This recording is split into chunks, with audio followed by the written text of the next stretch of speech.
વાળંદ જિલ્લાના ક્ષત્રિય સમાજના લોકો ધંધા વ્યવસાય તેમજ નોકરી અર્થે અન્ય ગામ શહેરોમાં સ્થાયી થયા છે તેમજ કેટલાક પરિવારો વિદેશમાં સ્થાયી થયા છે।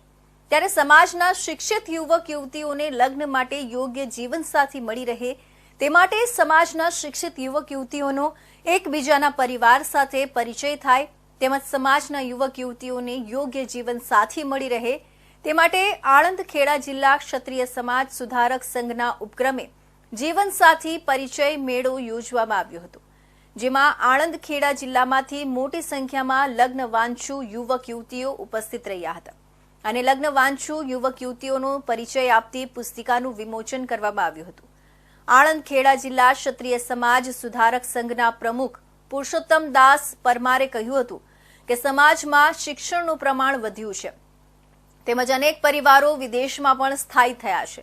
ત્યારે નોકરી ધંધા અર્થે દૂરના ગામ કે શહેરમાં વસતા પરિવારો સમાજની દૂર થવાના કારણે તેઓને તેઓના સંતાનોના લગ્ન માટે જીવનસાથી શોધવા માટે મુશ્કેલ બને છે અને શિક્ષિત યુવક યુવતીને યોગ્ય પાત્ર મળતું નથી, જેથી સમાજના લગ્ન વાંછુ યુવક યુવતીઓને એકબીજાનો પરિચય થાય અને જીવનસાથી શોધવામાં મદદરૂપ બને તે માટે દર વર્ષે જીવનસાથી પરિચય મેળો યોજવામાં આવે છે અને તેનો સારો પ્રતિસાદ મળી રહ્યો છે।